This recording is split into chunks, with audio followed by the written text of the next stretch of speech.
श्री कृष्ण कन्हैया लाल की जय। श्री निजानंद स्वामी की जय। श्री प्राणनाथ प्यारे की जय। हमारे पुरमान में हक्के केते लिखे कलाम, माशुक मेरा मोहम्मद, आशिक मेरा नाम। आशिक मेरा नाम। श्री कृष्ण कन्हैया लाल की जय। मंगलाचरण पूर्ण होने के पश्चात अब मुखारविंद का वर्णन खास कर रहे हैं। तो मुखारविंद का तात्पर्य केवल मुख ऐसा नहीं है, ये पूरा मुखमंडल, तो उसको समझना चाहिए। केश तिलक नीलाट पर दो रेखा चली लग कान। अब ये पूरे मुखमंडल में ऊपर से वर्णन कर रहे हैं। तो नीलाट के ऊपर केशों की रेखा है और ये इधर कान तक पहुंची है। ये कृष्ण तो ऐसे इधर कान तक पहुँचे। अब वो स्वाभाविक रूप से होते ही हैं, किंतु उस राज्य के बड़े सुंदर हैं, इसलिए उसका वर्णन कर रहे हैं। केश न कोई घट बड़ा, शोभा चाहिए जैसी शोभान। तो जैसी शोभा होनी चाहिए उसी प्रकार से मिले हुए एक केस हैं। जैसे हमारे हैं ऊपर नीचे होंगे और उसको काट छांट करके कई लोग मिलाते हैं, तो ऐसे करने की आवश्यकता नहीं पड़ती है। जैसे चाहिए, जैसे शोभा बढ़ती है उस प्रकार के ही हैं। एक श्याम नूर केशन की चली रोशन बांध किनार। तो अब वो केश से भी प्रकाश निकलता है। तो एक तो मुखमंडल में तो ये ललाट का प्रकाश है गौर, और फिर वो केश का कुंतल, संस्कृत में कुंतल भी बोलते हैं, तो उनका है वो श्याम वर्ण का।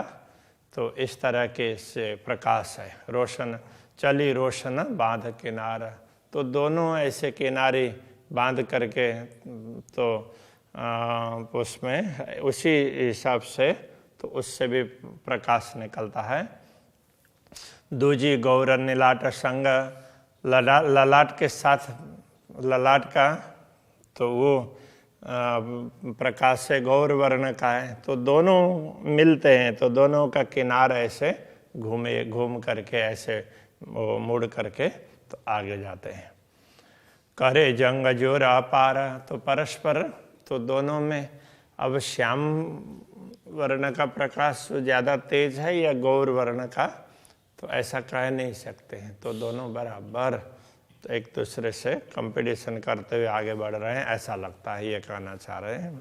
शोभा चली आई लवने लग, पीछे आई कान पर होए। ये लवन शब्द है, कहीं शब्दकोश में तो नहीं मिला खास रूप से, किंतु ये परंपरागत कहते आ रहे हैं, कनपटी ऐसा करके कहते हैं। तो ये शोभा ये उसमें कान के पीछे तक और आगे भी, तो दोनों तरफ तो वहाँ तक पहुँचती है। पीछे आई कान पर होए, तो फिर तो वहाँ से कान तक तो ये शोभा पहुँची है। आए मिली दो तरफ की, शोभा कहवे न समर्थ कोय। तो ये दोनों तरफ, तो इधर दाएं साइड में भी और बाएं साइड में भी, दोनों तरफ तो ये शोभा सुंदर रूप से दिखाई देती है। तो ये शोभा ऐसी ही है, ऐसा बोलने में कोई भी समर्थ नहीं है। तो ये बड़ी ही सुंदर शोभा है, देखते जाते हैं तो और ज़्यादा सुंदर दिखाई देने लगती है।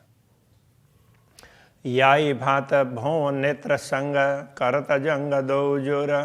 तो इसी प्रकार भ्रिकुटी है, भौं का तात्पर्य भ्रिकुटी है, आँख के ऊपर की भ्रिकुटी है, वो भी ऐसी उसमें कमान की तरह से है। तो करत जंग दो जोरा, तो दोनों तरफ के, तो उसमें बड़ी सुंदर वो लगती है। तो स्याह उज्ज्वल सरवर दो चली चढ़त टेढ़ी अनि मरोरा। तो जैसे आँख, तो ये आँख का ये भाग है तो इसमें सफ़ेदीपन, और ये भ्रिकुटी का भाग है वो श्याम उसका रंग का है। तो दोनों के वो शोभा दोनों इस तरह से चलती है। स्याह उज्ज्वल सरवर दो, श्याम वर्ण और सफ़ेद वर्ण, काले और सफ़ेद दोनों। तो ये श्याम से भी वो काला ही कहना ठीक रहेगा, काले और सफ़ेद, काला और सफ़ेद रंग का प्रकाश तो साथ साथ चलते हैं। चली चढ़ टेढ़ी अनि मरोरा। अब ये चढ़ती है, चली चढ़ टेढ़ी अनि मरोरा।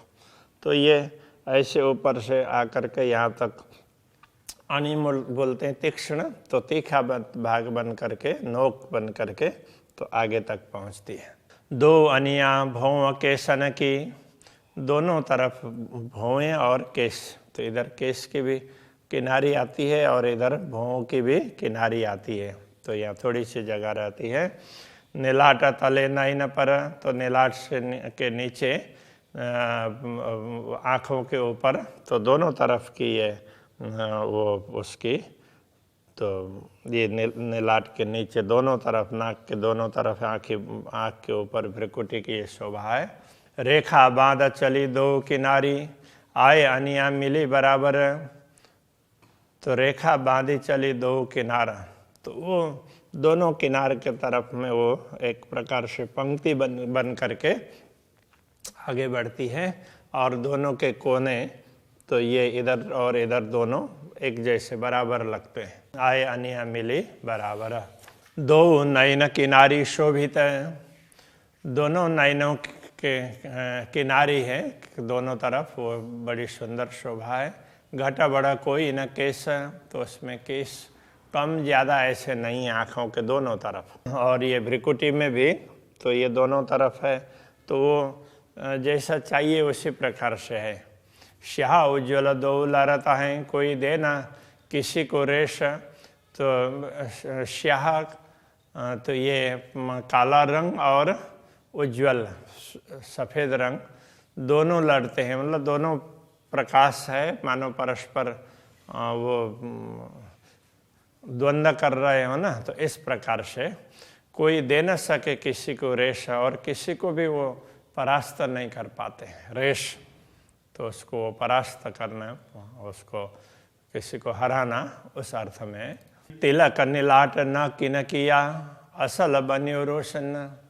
अब ललाट में तिलक की शोभा है, वो मानो तिलक करते हैं हम उस प्रकार से नहीं है, हमें वो रोज ही राज्य करते हो, करना पड़ता हो, वो तो राज्य ने जैसा चाहा उसी प्रकार का, तो उसमें से नीलाट से ही उस प्रकार की चमक निकलती है, तो उसी से पता चलता है कि तिलक है।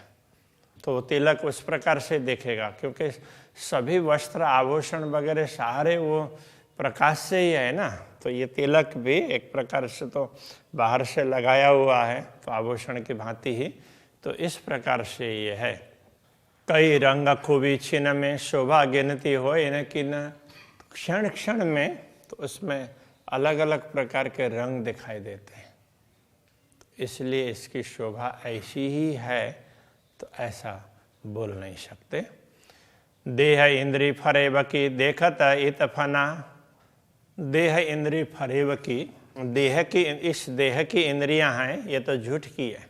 देखत इत फना, तो यहाँ ये झूठ में दिखाई देती है, ये इंद्रियां अलग अलग है ऐसी, ये नश्वर देह की। हाँ, सो क्यों कहे बका सुभान मुख, इन अंग की जो रसना। ऐसे नश्वर देह की जो रसना जिह्वा है, वो अक्षरातीत पूर्ण ब्रह्म परमात्मा के मुखारविंद की शोभा का वर्णन कैसे कर पाएगी।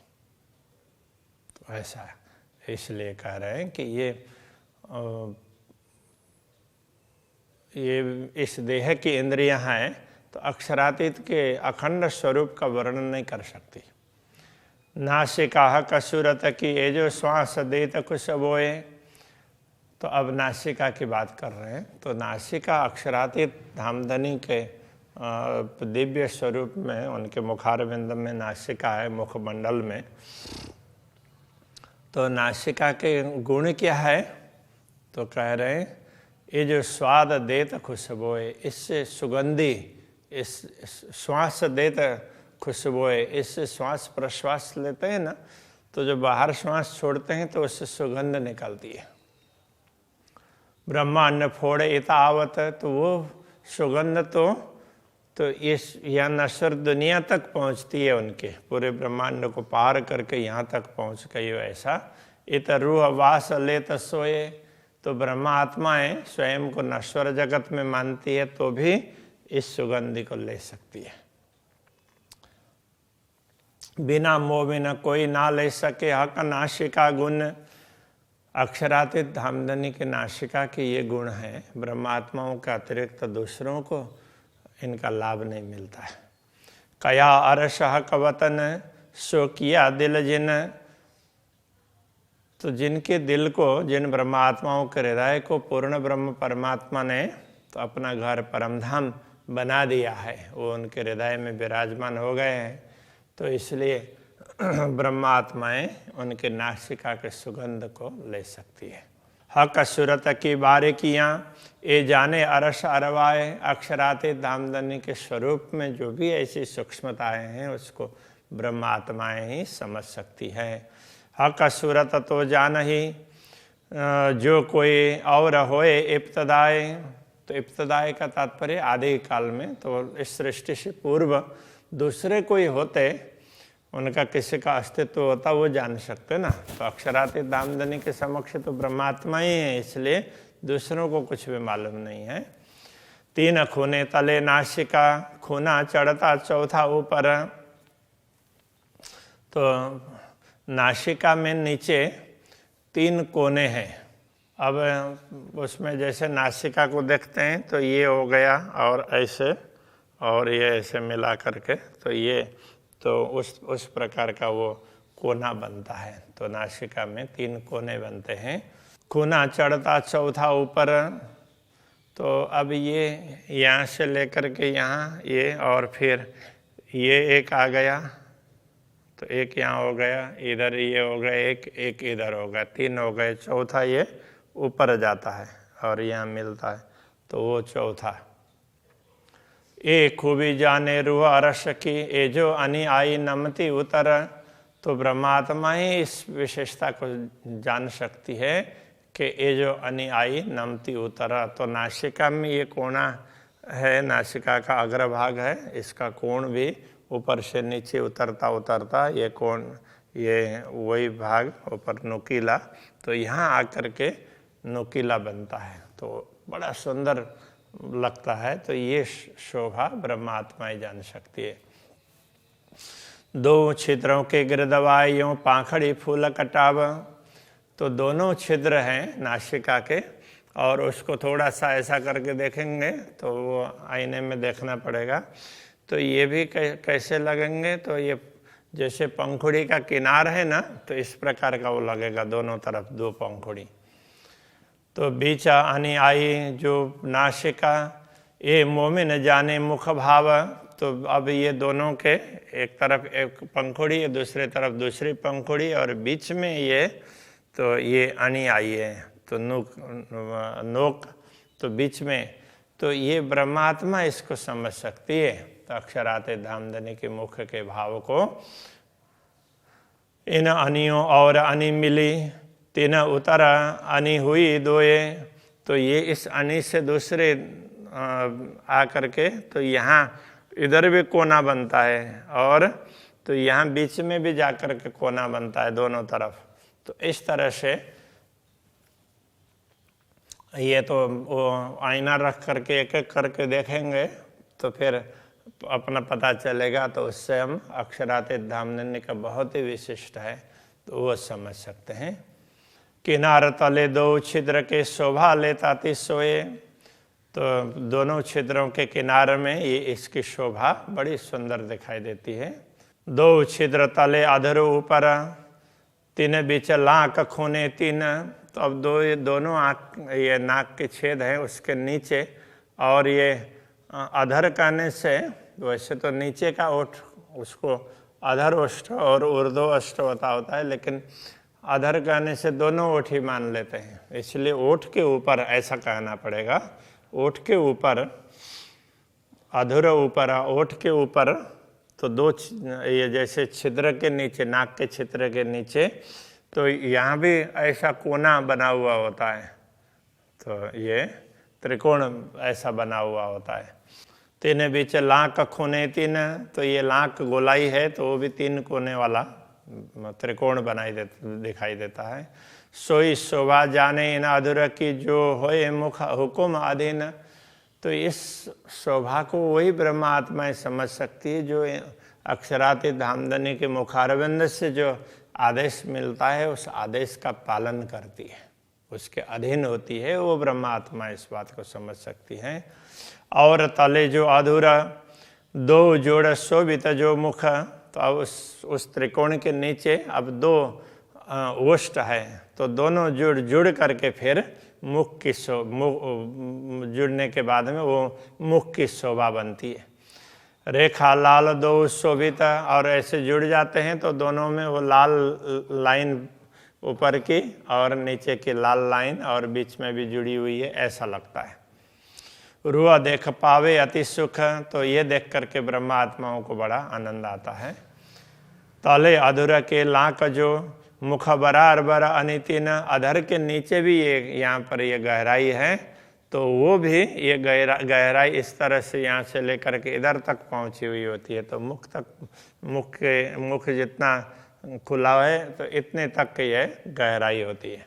श्वेत बीच बिंद खुश रंग, ए मुख शोभा जाने मोमिन। अब यहाँ पर क्या है कि ये जो ये चिबुक है, चिबुक के ऊपर ये लाख गहराई भाग है, वहाँ पर तो राज्य ने लाल वो क्या बोलते हैं वो रत्न, तो उसमें रत्न की शोभा दिखाई देती है, तो इसलिए तो श्वेत सफ़ेदी के बीच में खुशरंग लाल बिंदी दिखाई दे रही हो ऐसा, तो ए मुख शोभा जाने मोमिन, इस प्रकार के मुखारविंद की शोभा ब्रह्मात्माएं जान सकती है।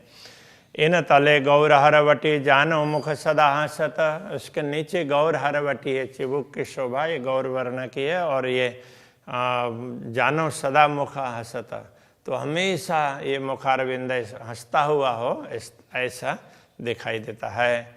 ए शोभा जाने अरवाह अरस की जिन दिल में हक वशत, ये शोभा तो परमधाम की आत्माएं जान सकती जिनके हृदय में पूर्ण ब्रह्म परमात्मा विराजमान हैं।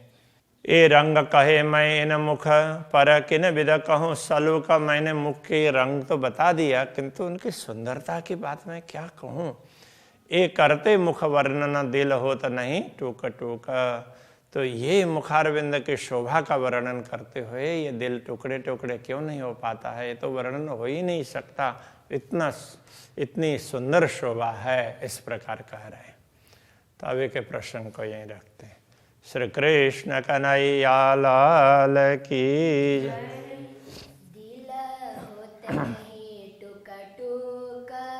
दिल होत नहीं टूक टूक, ए रंग कहे मैं इन मुख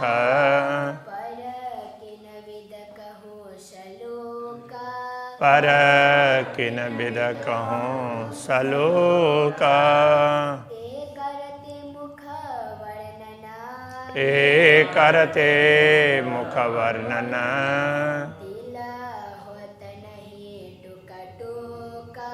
दिल होत नहीं टूक टूक,